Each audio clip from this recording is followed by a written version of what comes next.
Bapak Ibu, saudara-saudara yang saya kasihi dan pasti disayang oleh Tuhan. Seri pesan penggembalaan kali ini bertemakan yaitu mendamba Tuhan atau desiring of God. Saudara, kalau saudara-saudara memahami arti mendamba atau dambaan hati, pasti saudara-saudara seumuran dengan saya. Karena kata ini adalah istilah bahasa Indonesia yang lama sekali, saudara. Arti dari kata mendamba ini sangat bagus, saudara, karena lebih dari sebuah kerinduan yang ditumpahkan untuk seseorang yang sangat dikasihi. Itu kata mendamba. Dan kali ini kita akan belajar tema mendamba Tuhan atau desiring of God dari seorang tokoh Alkitab yang bernama Asaf. Beberapa saudara-saudara mungkin asing dengan nama ini. Tetapi setelah kita selesai dengan seri pesan penggembalaan ini, saya harap saudara lebih akrab lagi dengan nama Asaf ini, saudara. Mari kita belajar dari Asaf ini di Mazmur pasal 73 ayat 25 sampai 28. Kitab Mazmur 73 ayat 25 sampai 28. Siapa gerangan ada padaku di surga selain Engkau? Selain Engkau tidak ada yang kuingini di bumi. Sekalipun dagingku dan hatiku habis lenyap, gunung batuku dan bagianku tetaplah Allah selama-lamanya. Sebab sesungguhnya siapa yang jauh daripadamu akan binasa. Kau binasakan semua orang yang berzinah dengan meninggalkan Engkau. Ayat 28. Tetapi aku suka dekat pada Allah. Aku menaruh tempat perlindunganku pada Tuhan Allah, supaya dapat menceritakan segala pekerjaannya. Dari Alkitab versi Amplified Bible, ayat yang ke-25 itu berbunyi demikian, saudara. Mazmur 73:25 atau Psalms 73 ayat 25. Whom have I in heaven but you? And I have no delight or desire on earth beside you. Ada kata mendamba atau desire. Mendamba Tuhan. Kita akan belajar tentang mendamba ini sekali lagi dari seorang tokoh yang tadi saya sebut namanya Asaf. Profesi Asaf pada waktu zaman Daud adalah seorang song leader, saudara. Seorang pemimpin pujian, tetapi juga pemain musik yang handal, yang luar biasa. Saudara tahu, bagian yang dia pegang adalah ceracap, saudara. Itu alat yang dipukul, yang berbunyi seperti simbal. Itulah profesi daripada Asaf. Tetapi selain song leader, selain pemain musik, dia adalah seorang penulis lagu yang luar biasa. Ada 12 mazmur yang dia tulis. Mazmur 50, Mazmur 73 ini, saudara, sampai Mazmur 83. Dia adalah anak Berechia, cucu dari Simea. Kalau diurut, dia dari Puak Gersom dan suku Lewi. Pantas pelayanannya memang di bait Allah sebagai kaum Lewi. Tidak hanya Asaf, tetapi anak keturunannya juga melayani di bait Allah sebagai kaum Lewi, saudara. Saudara, kita kagum dengan pelayanannya yang tekun di dalam bidang praise and worship. Ia memuji Tuhan, ia memimpin dan melayani di bait Allah serta menulis lagu-lagu dalam kitab Mazmur. Dan itu juga dia turunkan untuk anak-anak dan cucu-cucunya, saudara. Saudara dikasihi oleh Tuhan. Asaf ini jujur ketika membuka Mazmur 73. Di ayat yang ketiga sampai ayat yang kelima. Dia jujur menyatakan kecemburuannya melihat orang-orang yang beruntung dan hidup mereka itu mujur dan makmur walaupun mereka adalah orang-orang fasik. Dia iri, saudara, ketika dia melihat orang-orang fasik itu hidupnya makmur, hidupnya mujur, dan dia cemburu. Sedangkan hidup Asaf saat itu mengalami penderitaan. Hidup kita saat ini yang dikepung oleh pagebluk corona ini, saudara, mungkin mirip dengan Asaf. Sebagian besar dari kita bingung, depresi, tanpa kepastian, dan membandingkan diri kita dengan orang lain yang tidak seiman, tetapi hidupnya enjoy. Kita melihat beberapa mungkin tetangga atau orang-orang yang ada di sekeliling kita. Beberapa dari mereka hidupnya enjoy, padahal mereka bukan seiman dengan kita. Mereka hidupnya lebih baik, seolah-olah tidak terpengaruh oleh wabah virus corona ini. Sedangkan mungkin sebagian dari kita, saudara, betul-betul terpukul dan merasa prihatin. Hidup yang beberapa kali dalam seri pesan penggembalaan saya sebutkan, yaitu sudah terpuruk, tidak sebesar penghasilan dengan beberapa bulan yang lalu. Tapi mereka-mereka yang di luar Tuhan hidup mujur, hidup makmur seperti di Mazmur 73 ayat 3 sampai ayat 5. Saudara, sangat berbahaya kalau kita membandingkan hidup kita dengan orang lain. Kita akan makin depresi, makin frustrasi, saudara. Ada sebuah ilustrasi yang bagus. Seorang wanita yang mengalami depresi yang begitu berat dan merasa hidupnya lebih malang daripada orang lain. Dia bunuh diri, saudara. Dia terjun dari lantai yang tinggi di apartemennya. Dia keluar dari jendela kamarnya. Dan karena depresi yang begitu berat, dia bunuh diri. Dia turun dengan cara terjun bebas, saudara. Ketika dia melayang, matanya menghadap pada jendela-jendela kamar tetangga-tetangga apartemennya yang ada di lantai lebih bawah daripada wanita itu.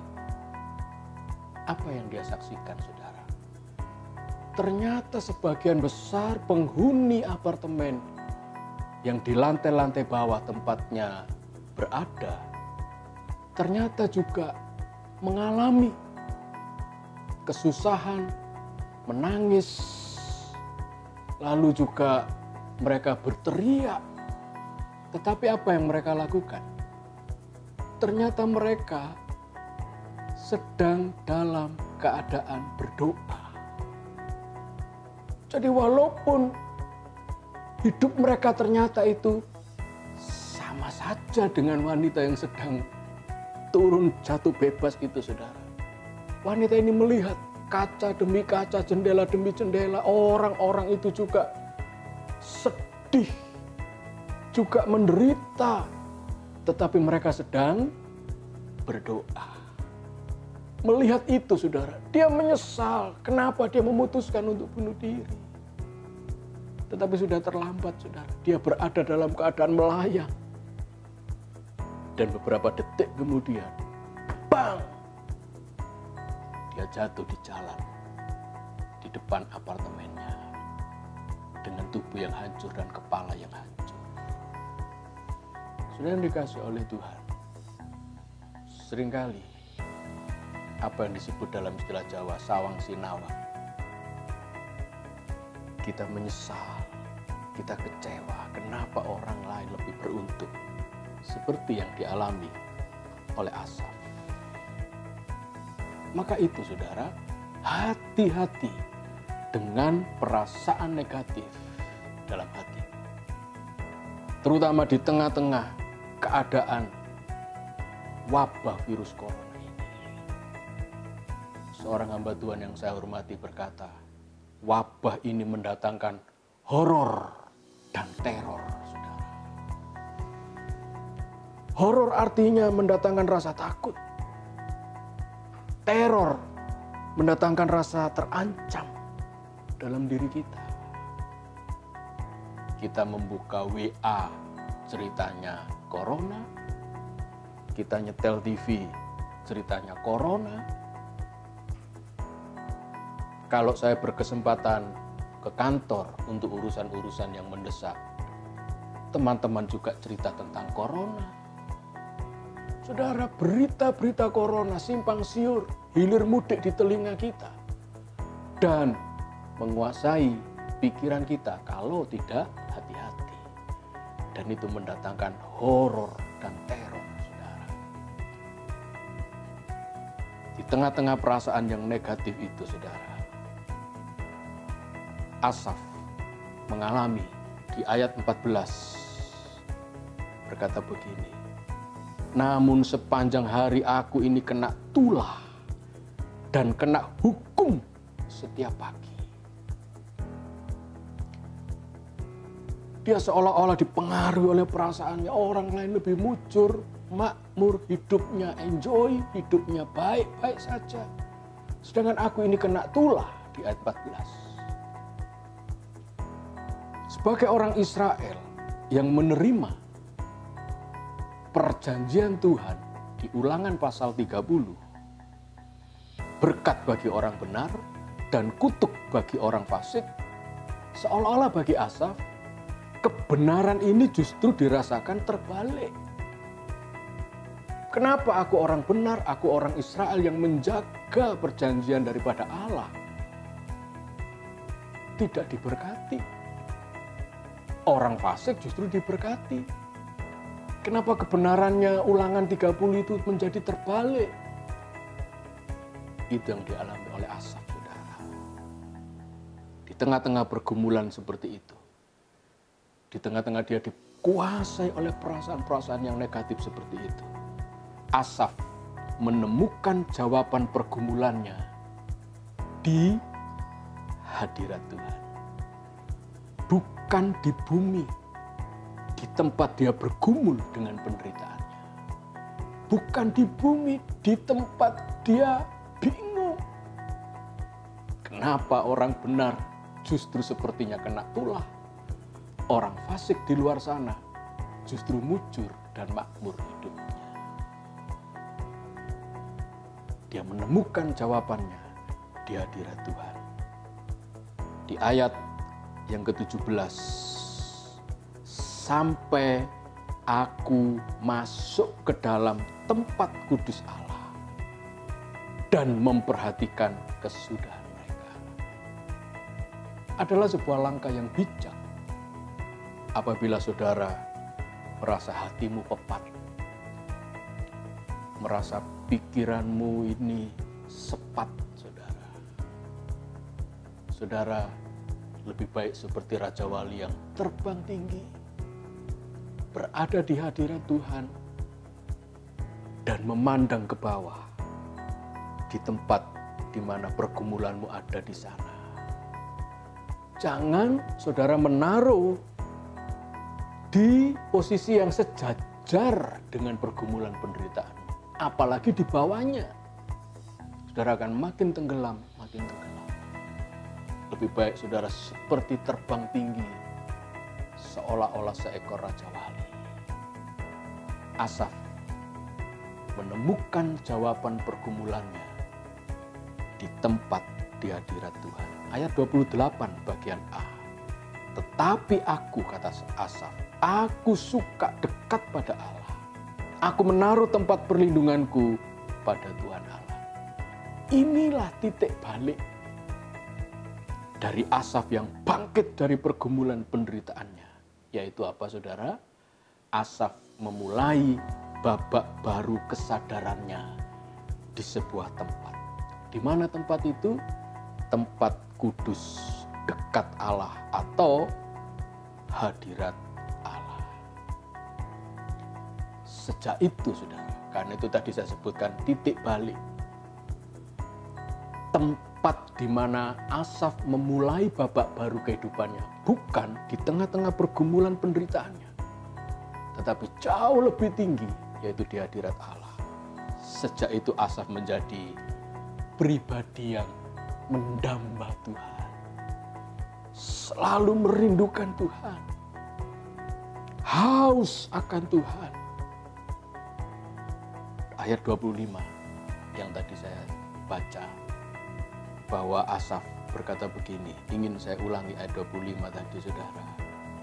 Siapa gerangan ada padaku di surga selain Engkau? Selain Engkau tidak ada yang kuingini di bumi. Tidak ada yang kudambakan di bumi ini selain daripada Engkau, ya Tuhan. Wow, luar biasa saudara. Akhirnya dia bahkan bertekad bulat di ayat 26.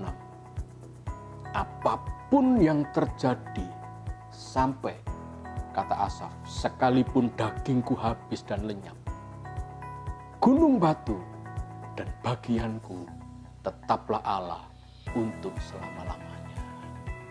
Wow, luar biasa. Pribadi yang mendamba Tuhan akan menjadi dambaan Tuhan. Maka itu saudara, berkali-kali dalam seri pesan penggembalaan ini saya mengajak, ayo saudara, gunakan waktu berdiam di rumah bukan untuk pasif, tetapi untuk mendamba Tuhan. Katakan pada Tuhan, Tuhan, ketika aku mendambakan Engkau Tuhan, aku menjadi pribadi dambaannya Tuhan. Dambaannya Tuhan itu sasaran Tuhan untuk ditolong, untuk mentas dari pergumulan kesulitan-kesulitan saudara. Mazmur 42 ayat 2 sebagai ayat penutup. Mazmur 42 ayat 2. Seperti rusa yang merindukan sungai yang berair, demikianlah jiwaku merindukan Engkau ya Allah. Jiwa yang mendamba Tuhan itu diumpamakan dalam Mazmur 42 ayat 2 seperti rusa yang merindukan sungai yang berair. Saudara tahu ketika rusa itu haus, dia hanya mendambakan air, saudara. Walaupun dia mengerti secara naluri, di situ di mana dia nanti akan menemukan air sungai, pasti dia harus menukar air yang dia rindukan itu dengan nyawanya sendiri. Kenapa, saudara? Karena dia sudah ditunggu oleh pemburu, yaitu manusia yang sudah membawa senjata, saudara, untuk menembak rusa itu, saudara. Mungkin harimau, mungkin singa, mungkin beruang, mungkin buaya.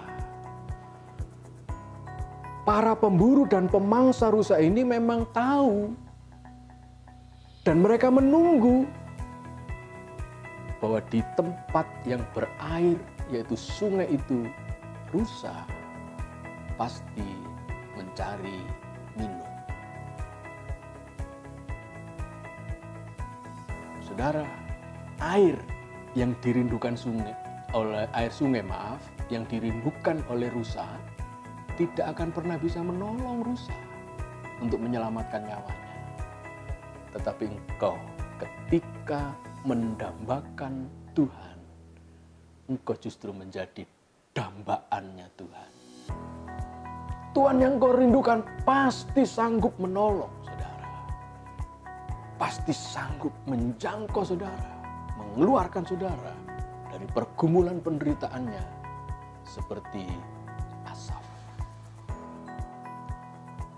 Ada satu pujian lama yang akan kita nyanyikan mengakhiri seri pesan pengembalaan kali ini, yaitu jiwaku haus akan Engkau.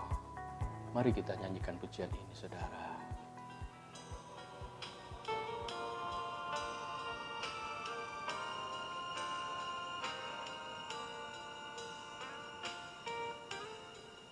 Jiwaku haus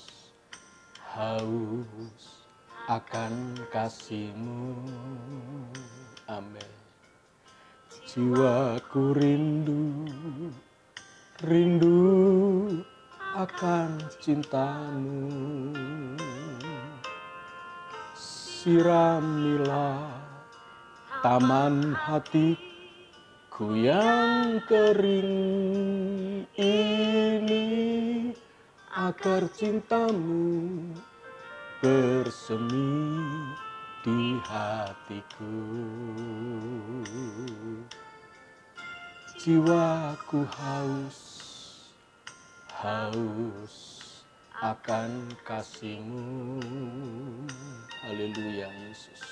Jiwaku rindu akan cinta-Mu. Siramilah taman hatiku yang kering ini, agar cinta-Mu bersemi di hatiku. Oh Yesus, kekasihku, hanyalah Kau. Nama-Mu kan kuukir di hatiku. Seluruh hidupku hanya bagi-Mu, Yesus, ku kan setia selamanya. Mari kita berdoa, saudara. Tuhan, jadikan kami pribadi yang mendamba Engkau. Jadikan kami pribadi seperti Asaf, yang mengalami sebuah pengalaman hidup yang berharga.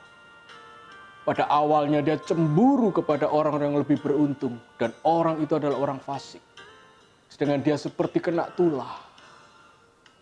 Tetapi pada satu saat dia menemukan jawaban pergumulannya di hadirat-Mu. Dan itu merupakan titik balik bagi Asaf dan kami, supaya kami menjadi pribadi yang mendambakan Tuhan. Tuhan, ketika kami mendambakan Engkau, kami akan menjadi pribadi dambaan Tuhan. Kami juga akan menjadi pribadi yang dirindukan, dicintai oleh Tuhan. Dan pasti kami akan ditolong keluar dari pergumulan kami. Terima kasih Tuhan. Berkati jemaat yang Kau cintai, yang selalu Kau dambakan. Dalam nama Tuhan Yesus, terimalah saudara berkat kasih karunia Bapa, damai sejahtera dari Tuhan Yesus, dan persekutuan dari Allah Roh Kudus memberkati saudara dari hari ini sampai selama-lamanya. Dalam nama Tuhan Yesus, yang menerima berkat katakan amin. Haleluya. Sampai bertemu di seri pesan pengembalaan berikutnya. Tuhan memberkati saudara.